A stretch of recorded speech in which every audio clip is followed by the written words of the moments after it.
The 1-2 Football Podcast. The voices of tomorrow, here today.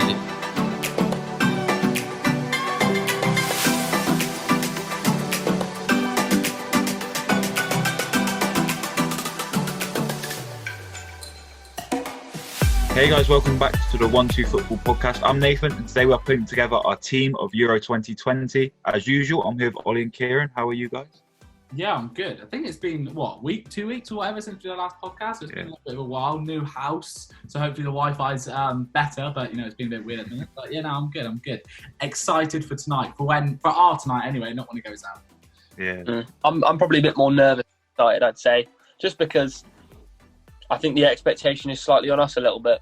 And that's worrying, because I think the expectation was probably on us against Croatia. So I hope we don't get a repeat. Yeah. Hopefully we'll be. This goes out on Friday. We'll have a final on Sunday to look forward to. I mean, we're putting together our team in a tournament based on sort of performances. This isn't us building a team like we have previously that are trying to win games or trying to build the best team. It's the top players that have just impressed the most, fitting into a formation that suits them, and putting together a team of the season. I can't speak already. This is a horrible start to the podcast. Hopefully England don't have a bad start like this tonight. But let's get into it. Well, we might as well start in goalkeeper, in the first part of it. So this is probably the most shocking player that I picked in my goal. He did go out, I'm pretty sure it was in the quarterfinals, with an absolute smashing of 4-0 loss. But Danny Ward's my goalkeeper because he's really shocked me in this tournament. I thought in the group stages he's played really well. I didn't actually watch the game when they knocked out and they got absolutely hammered. I know that. So, it goes to them. These guys are laughing already, but he really surprised me. And Kieran and me spoke about Ward in it and when it was in the group stage, and we both said how he had shocked us and he played very well. So if Kieran said anything but that now, then, he's snake. But no, he just shocked me. I'm going to go with the one that's won the Golden Glove already before the semi-final. It's hard to look past a goalkeeper that's not conceded a goal as we speak. Obviously, if even he concedes tonight, unless England get absolutely worked, then he won't have conceded too many. I just don't think you can look past Jordan Pickford. I think Danny Ward had a decent tournament, of course, and did well, probably better than expected.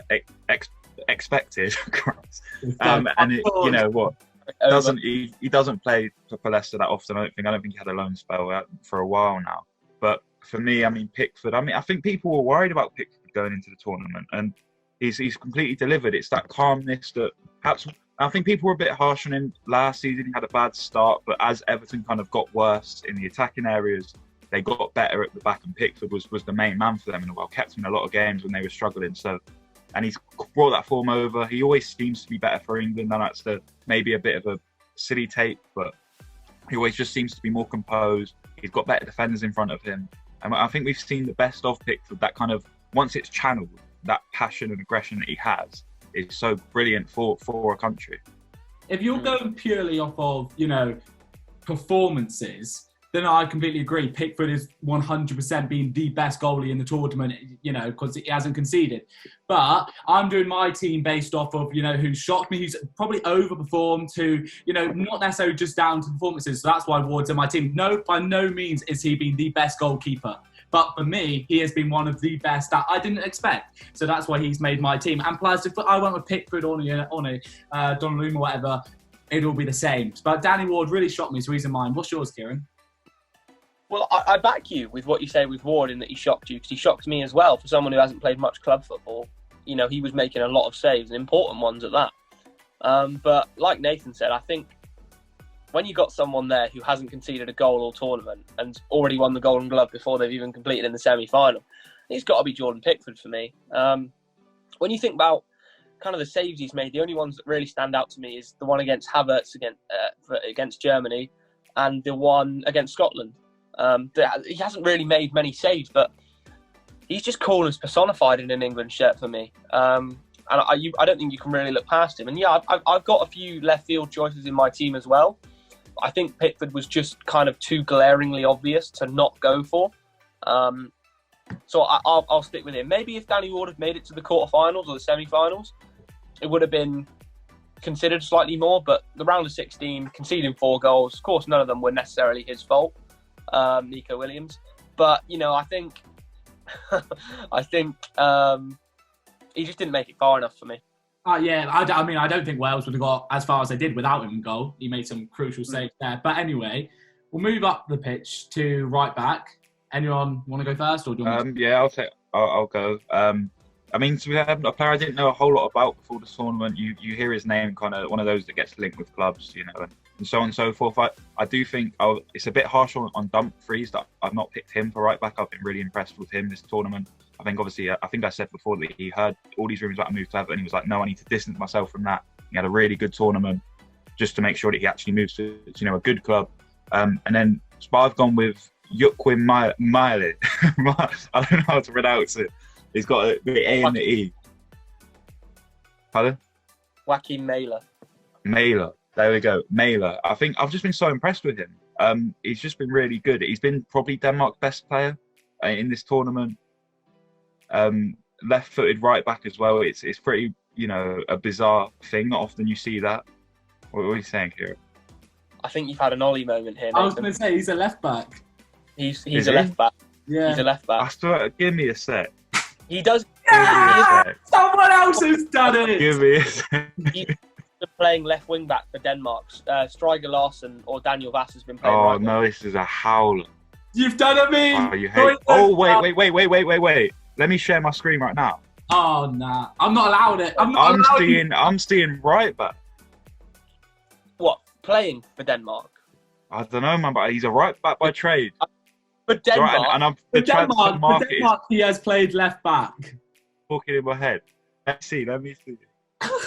Oh man, but he's a right back by trade, so I'm putting him in because he's been very good. And I'm not having this as a Robertson moment because damn well Robertson's a left back. Yeah, Miley, okay. Big fan him at club.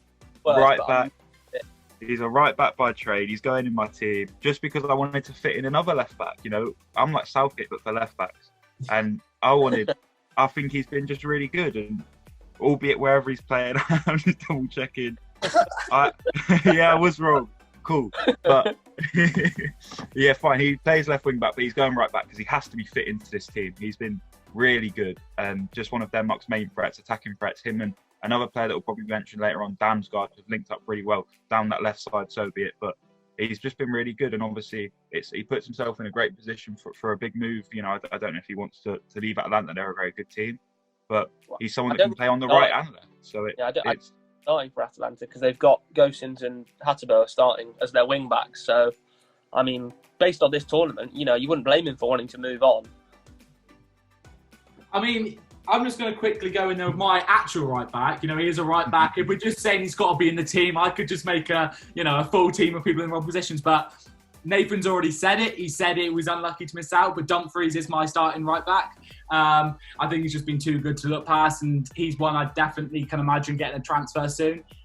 If he wants one, that is. I'm not going to force him, But he's been a quality player in this tournament. Stood out for Netherlands, who I thought, they did all right in terms of where they got to, but they didn't really perform as well as I expected some of the players anyway.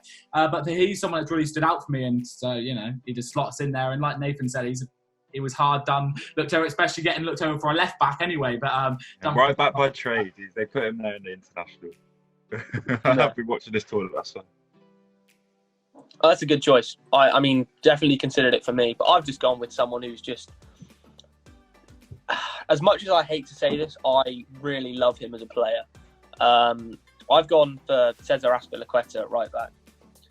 I just think in terms of solidity, you probably don't get anyone better. He also managed to chip in with a goal against Croatia, which for him is very rare.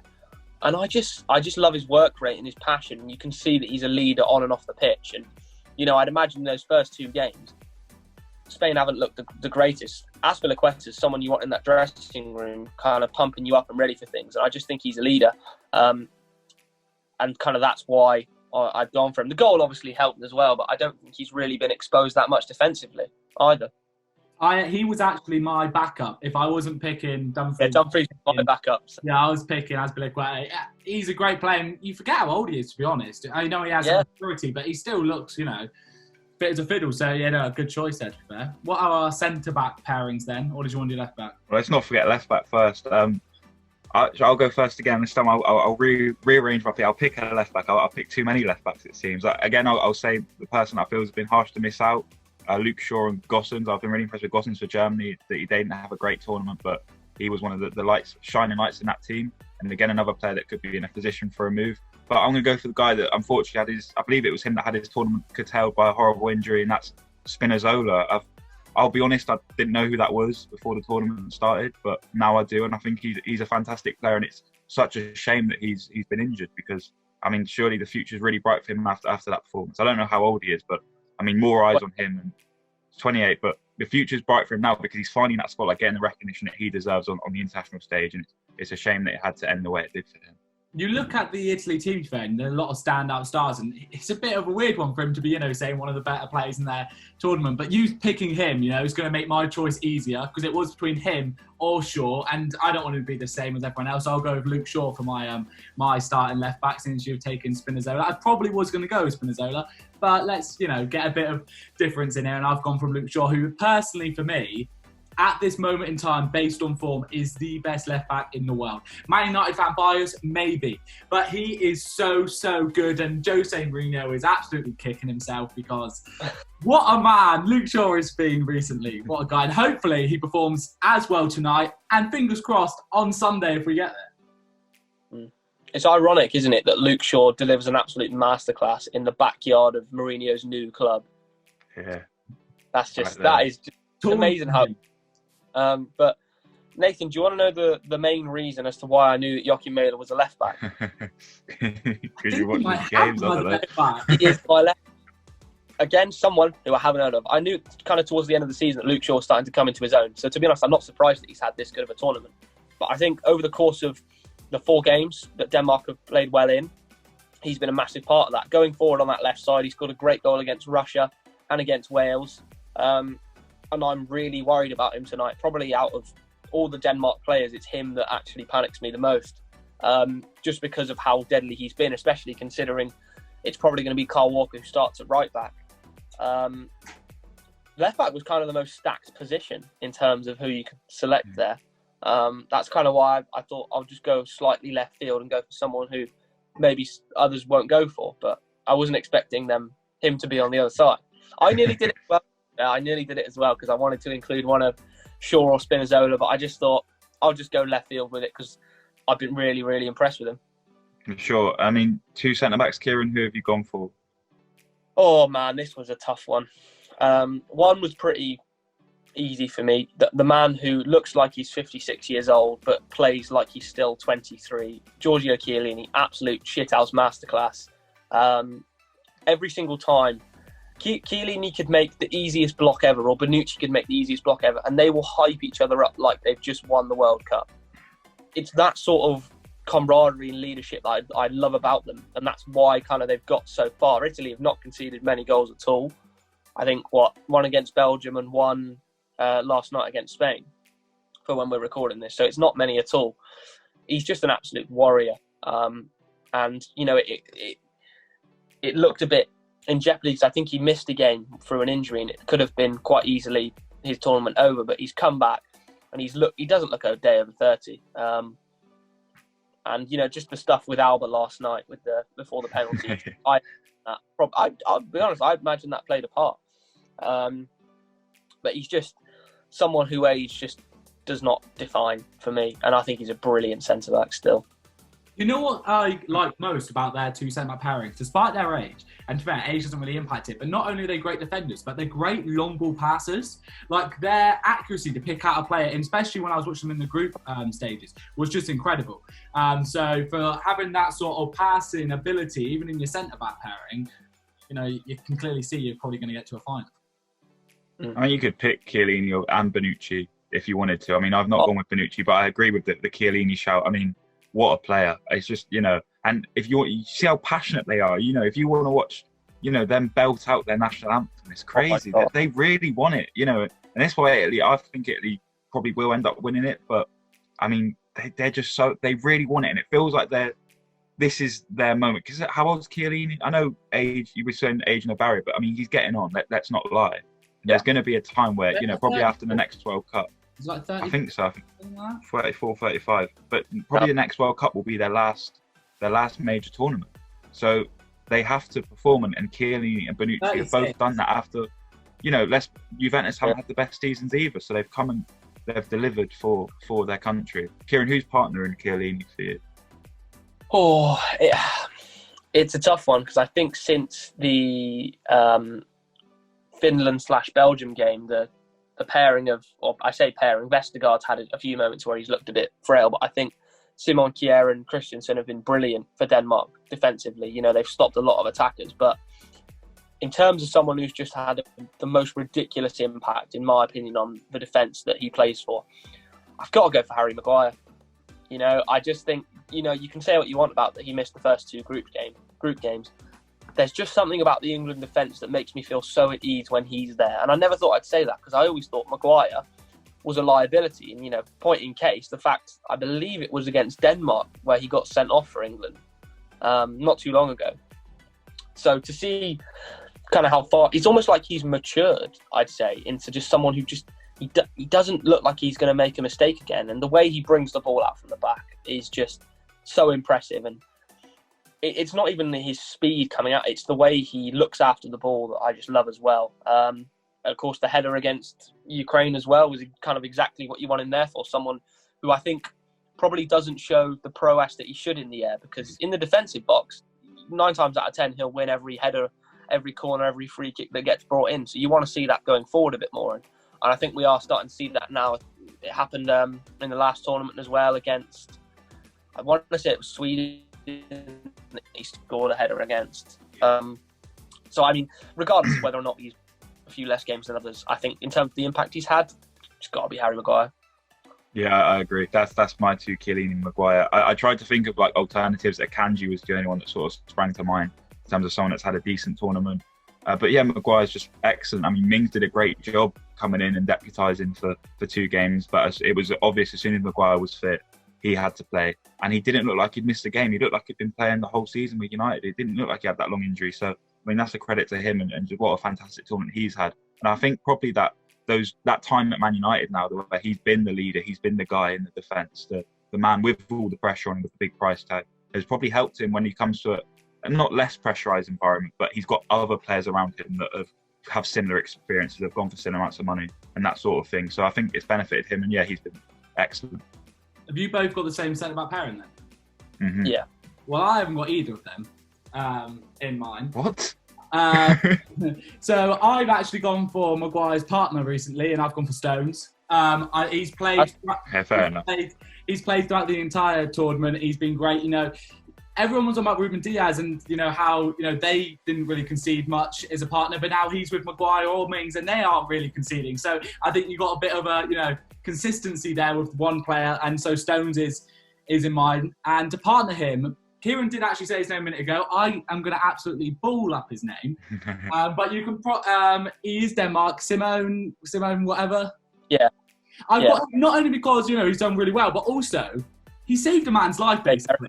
And so he has to go into my team. I said I'm not just going on performances, I'm going on the biggest shock. And he saved someone's life. He is a national hero. And I don't think we can overlook that. No matter if people have better performances, they haven't saved someone's life. And so he is there, my centre-back partnership. I mean, I didn't really pick my team on life-saving abilities, but I put him in there as someone I wanted to put in there. But I just thought I'll just kind of do it for performances. But I mean, he deserves more than being in our team in the tournaments, let's be honest. This is a massive credit.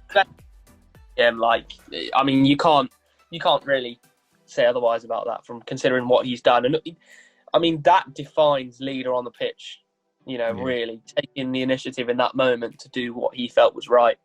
And you could see it really affected him as well, because I think later in that game he was brought off relatively quickly. You could see how kind of distressing it was. Not just for him, for all the Denmark players, I'd say as well.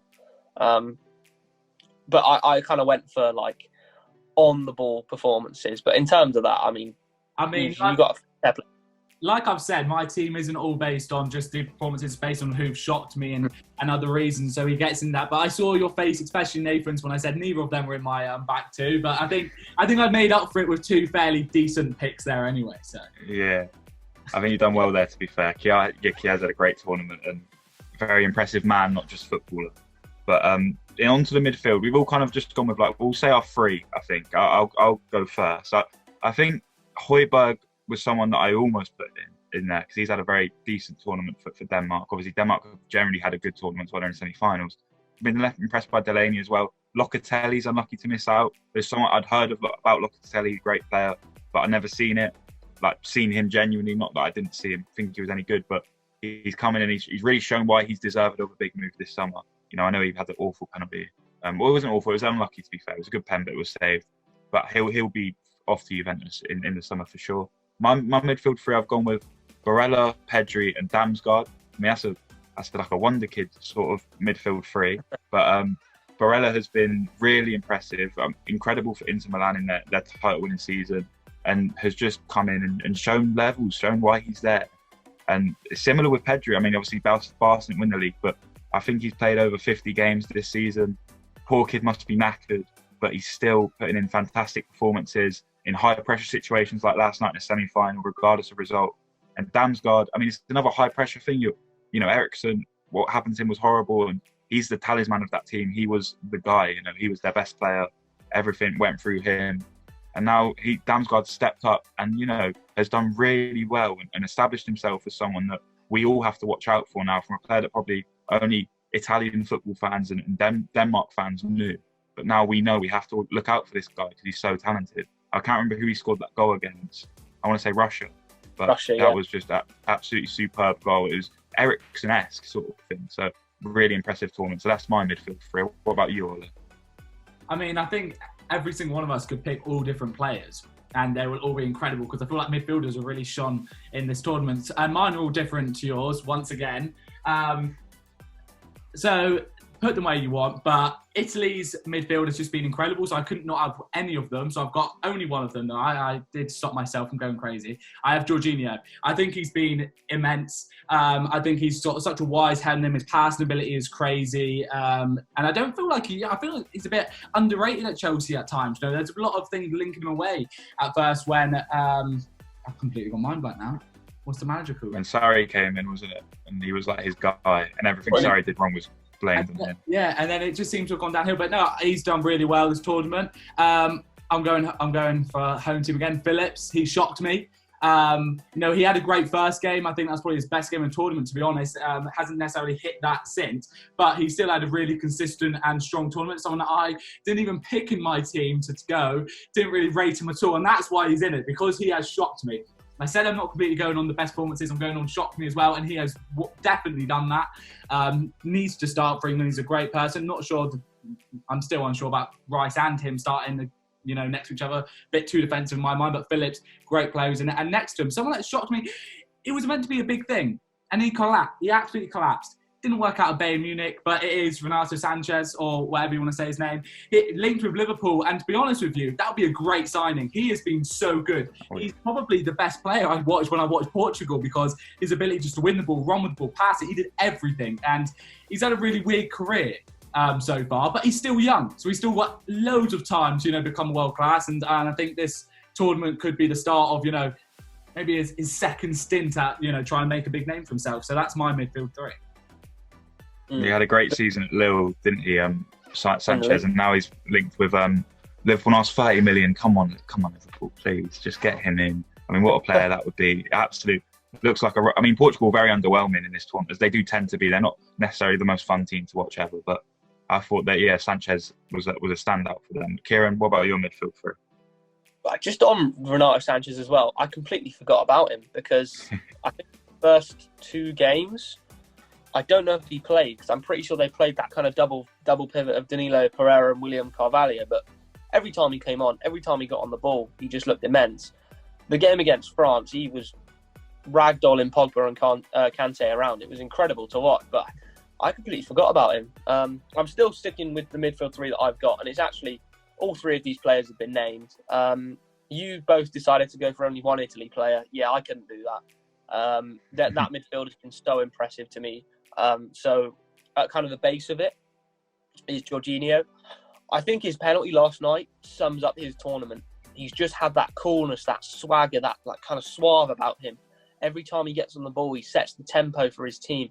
allows the players next to him, whether it be Barella, Verratti or Locatelli, to move forward with the ball and score incredible goals, exactly like Nicola Barella did, and that's why he's in my team as well.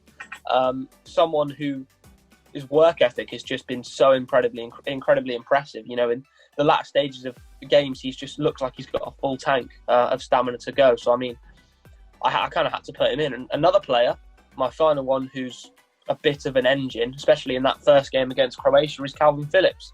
Like Ollie said, I would say that was probably his best game. Since then, it's kind of levelled out slightly, but I still think he's been incredible. Against Germany, him and Rice set the tone perfectly. They never pressed by themselves, or if one of them pressed, the other one would mark the player that they were marking. They just seemed to have the same wavelength with each other, and they complement each other so well. And kind of the reason I went with Phillips over Rice is just because of that first game performance. He was the best player on the pitch comfortably. So that's my midfield three. I'd like to describe them as one hell of an engine on those three players. And I think they probably complement each other quite well. I mean, the thing with Phillips is when he plays for Leeds, he's the holding midfielder, isn't he, in that side? He plays a similar role to what Rice does for West Ham. So we've actually got to see a lot more of what he is capable of in that sort of box-to-box role. And it's been impressive. And I think Leeds have got some player there. You know, I don't think he's going to leave Leeds. So, you know, when you're building your midfield around that sort of player that is versatile and able to do it all, that, I mean, Leeds are in great stead with him, and he's had a great tournament. And keeping Jordan Henderson out of the team is a hell of an achievement considering how good he is. So fair play to him. He probably is unlucky to miss out. I did forget to put him in, but yeah. Anyway, on to the front three. Ollie, tell us who you've got in your attack. Okay, so I mean, I'll start with my winger, another player that I don't really highly rate, to be honest with you. I've never been a big fan. I think it's Man United. Playing Liverpool, Man City aren't the best two teams to play for when you're a Man United fan. But Sterling, I think, you know, he's not necessarily been consistently, you know, he's not been outstanding, but he's been there and he's done what he's there to do. He's scoring the goals, and I mean, without him, we wouldn't have got through the group stages because he was the only person scoring goals for us. And he shocked me. To be fair, he's played better. And my dad, if you're listening, he cannot stand him. I'm not going to apologise though, because even when he scores, he goes, "What's he good at though?" And I'm just like, "Well, Dad, he just scored. He's had a very good tournament. You're just, you know, a bit biased." But I'm not going to be biased. He is in my team. I think he's hard to overlook. So yeah, there's not much more I can say about him. Up front, or the next two players, I'm going to absolutely ruin their names. Everyone knows, if you listen regularly, that I can't remember his name. So, you know, we're going to go for it. But this guy's probably scored the goal of the tournament. Absolute hell of a strike. Is it Schick? Yes, there you go. Yeah, bang on. Come on, guys. That's it. Put me in this team. I'm a surprise. Yeah, no, he's up front for me. He's scored a fair few goals, to be fair. And another person I very nearly did, he's kind of come into his own, is Dolberg in the last couple of games. He started to score quite a few. But no, Schick got it for me. Maybe that goal, you know, I had a bit of a bias. But like I said, it's not necessarily all down performances. But even if it was, he still played very well. And out on the right for me is a man that hasn't really started necessarily every single game. He is Italian, but when he comes on as a sub, he has absolutely ruined them. And I'm going to completely ruin this name. And it is, I can't say it. Chaser, whatever it is. Chiesa. He's been incredible, to be honest. When he came on as a sub and he got them through, I'm pretty sure he scored that all-important goal. And then, you know, he's got pace, his agility, he's just so good. Out of that attacking, you know, Italian side, you kind of looked at maybe Insigne or, you know, Berardi to kind of be the players to do it. But for me, he's been the one I've been most impressed with. And so that's my front three. I think it's pretty good. But I should probably go next because I've got the exact same front three as you, Ollie. Have you? Yeah, dead. Sterling, big man for the big occasion, scored when it mattered most. His direct running has been impressive, but sometimes it frustrates me. But other times it's so effective. And he's been very impressive in this system that Southgate's kind of deployed. Schick, if you score 5 goals with the Czech Republic team, you know, you must be doing something right. His goal against Denmark, I want to say, perfectly showed the kind of striker instinct that he has. And, you know, if you're scoring from the halfway line against the Scots as well, I mean, you're already in my good books. And then Chiesa as well, didn't start the tournament, could have quite easily thrown a strop, but has taken the chances when he's come on, scored the goal against Austria that kind of set the tone for Italy to get through there. Scored last night against Spain, just a direct runner, someone with a good left foot and a good right foot. You know, he's very ambidextrous in that sense, in that regardless of which way you take him, you know, oftentimes you tell your fullback, show him on his left, show him on his right. I don't think you can do that with Chiesa. I think he's very good and very talented on with both feet. And I think if England do get to the final, he's probably going to be the player that kind of sets the tone for Italy going forward, and probably will have an important part to play, I'd imagine. I've gone similar. I've done a similar thing with what I did with the fullbacks. Where this time I knew I've done it. This time I've put two players who've been playing on the left, on the side. I'm pretty sure they've been playing on the left. I hope so. I know Sterling has. He's in my team, obviously.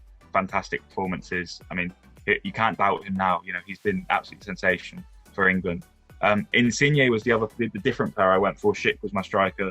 I've just been so impressed, and so what players that Insigne, I haven't always seen it. I know every time he plays against Liverpool, he's been excellent, but he was. I was just surprised by how kind of really good he was, and he seems like a bit of a leader in that team as well, aside from the centre backs, of course. And just been super impressed. I think in terms of players that are unlucky to miss out, Yarmolenko is probably the one that springs to mind. I mean, he is the Ukraine team. He's the man in that team. And for someone that doesn't play a lot for West Ham, injuries probably are the reason for that. But he's been absolutely superb. I was checking through the stats. I saw Steven Zuber for I think it's Steven Zuber for Switzerland. He's got the most assists in the competition, I believe, or at least second most assists. And fair play to him. I can't say his performances stick out in the memory, but he's done very well, clearly. And then Lukaku is the other one. I think, obviously, if Belgium had got further, we'd be talking about Lukaku probably being the striker of the tournament. But it is what it was that they didn't get through. But he's been impressive again and building an absolutely superb season for Inter Milan. I can't believe we all had very similar teams, to be honest. Well, the thing is about us, Ollie, is I swear the front kind of four are the only same players we picked. The defence and keeper, we went completely different. We did. I can't believe that. Mad.